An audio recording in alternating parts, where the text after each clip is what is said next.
कि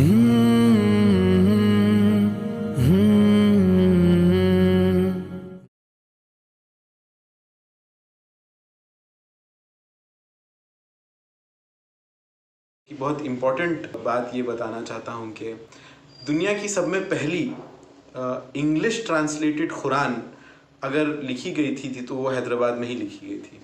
और ये एक मशहूर व मारूफ शख्सियत ने लिखी थी जिनका नाम था मार्मड्यूक विलियम पिकथाल।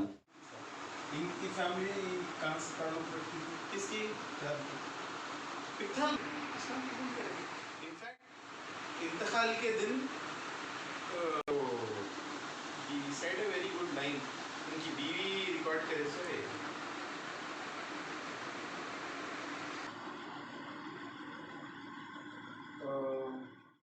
आदब। जैसे कि हम सब लोग वाबस्ता हैं कि काफ़ी मशहूर बात यह है कि हैदराबाद की तारीख़ में मीर उस्मान अली पाशा पहले शख्स थे जो हरमैन शरीफैन में बल्ब की और रोशनी की इंतज़ाम किए थे, रुबात बनवाए थे। तो इसी सिलसिले में मैं एक तारीख़ की बहुत इम्पोर्टेंट बात ये बताना चाहता हूँ कि दुनिया की सब में पहली इंग्लिश ट्रांसलेटेड कुरान अगर लिखी गई थी तो वो हैदराबाद में ही लिखी गई थी। और ये एक मशहूर व मारूफ शख्सियत ने लिखी थी जिनका नाम था मार्मड्यूक विलियम पिकथाल।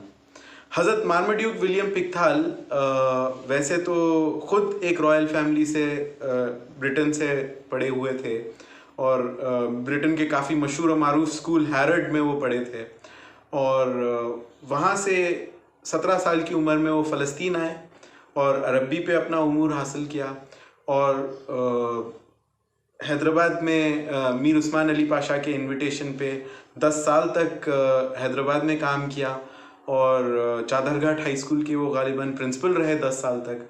और मीर उस्मान अली पाशा का इसमें सब में बड़ा कंट्रीब्यूशन ये रहा है कि इन्होंने 2 साल की एक पेड हॉलीडे दी और मार्मड्यूक पिकथाल को वाज़ेह तौर पे ये काम दिया कि दुनिया की सब में पहली कुरान का ट्रांसलेशन इंग्लिश में किया जाए। और 1930 में ये किताब पहली बार पब्लिश हुई और दुनिया भर में ये काफ़ी मशहूर व मारूफ है। अगर कोई पूछे कि अगर इंग्लिश डिक्शनरी का कोई नाम बता दे तो लोग बोलेंगे कि आपको ऑक्सफर्ड। उसी तरह से अगर कोई कुरान की ट्रांसलेशन का अगर कोई नाम पूछते हैं तो सब में पहला नाम जो आता है वो है पिकथाल की ट्रांसलेशन का। और ये पिकथाल की ट्रांसलेशन हैदराबाद की इजाद है और इसमें मीर उस्मान अली पाशा का काफ़ी बड़ा कंट्रीब्यूशन रहा क्योंकि उन्हीं के सपोर्ट से ये काम पूरा हुआ है। और इस किताब को the meaning of glorious Quran के नाम से पब्लिश किया गया था। और ये कुरान बेस बनी आगे जाके मुख्तलिफ लैंग्वेजेस में, जैसे स्पेनिश में, टर्किश में, जर्मन में मज़ीद ट्रांसलेशंस जो बने हैं इसी किताब के बेसिस पे बने हैं। और हैदराबाद की तारीख़ में और एक काफ़ी मशहूर एक सिविल सर्वेंट रहे हैं जिनका नाम है अब्दुल्ला यूसुफ अली। और अब्दुल्ला यूसुफ अली भी काफ़ी मशहूर ट्रांसलेशन ऑफ कुरान जो हर फ़िरक़े वाले उनको एक्सेप्ट करते हैं, उनका काम भी हैदराबाद में ही शुरू हुआ था। तो अगर दुनिया के 2 मशहूर व मारूफ कुरान के इंग्लिश ट्रांसलेशंस हम देखते हैं, पिकथाल की और अब्दुल्ला यूसुफ अली की, दोनों की भी इजाद हैदराबाद से ही शुरू हुई है। और ये एक बहुत बड़ा कारनामा है हैदराबाद की तारीख़ में जिसको हम सबको मालूम होना चाहिए क्योंकि हैदराबाद की तारीख़ में इतना बड़ा काम किया था। मार्मड्यूक पिकथाल ब्रिटेन वापस चले गए और ब्रिटेन के सब में पहले मुसलमानों में से एक थे। ब्रिटेन की इस्लामिक कम्युनिटी में सब में पहले उनका नाम गिना जाता है।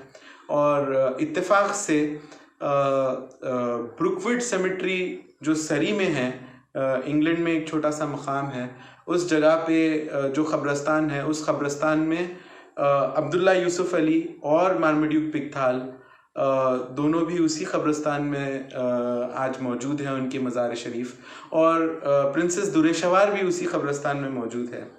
प्रिंसेस दुरेशवार का जिक्र कहते हुए मैं ये एक छोटा सा इन्फॉर्मेशन दे सकता हूँ आपको कि मार्मड्यूक पिकथाल की अब्दुल मजीद द सेकंड से भी काफ़ी अच्छी वाबस्तगी थी। और जब ये एग्ज़ाइल में फ़्रांस में रहते थे, उस्मान अली पाशा से भी ये बहुत क़रीब थे और टर्किश रॉयल फैमिली से भी क़रीब थे।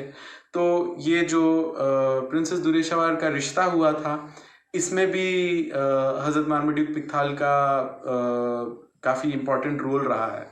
तो ये एक बहुत मशहूर व मारूफ शख्सियत हैदराबाद की रही है, मारमड्यूक विलियम पिकथाल, और जो निज़ाम सरकार के काफ़ी करीबी माने जाते थे। तो इससे हमको अंदाज़ा लगता है कि मीर उस्मान अली पाशा कैसा दानिश्वर लोगों को दुनिया भर से हैदराबाद को बुलाते थे और उनको अपने करीब रखते थे और बहुत बेहतरीन इस्लाम का काम भी लिया करते थे उनसे। अस्सलाम वालेकुम।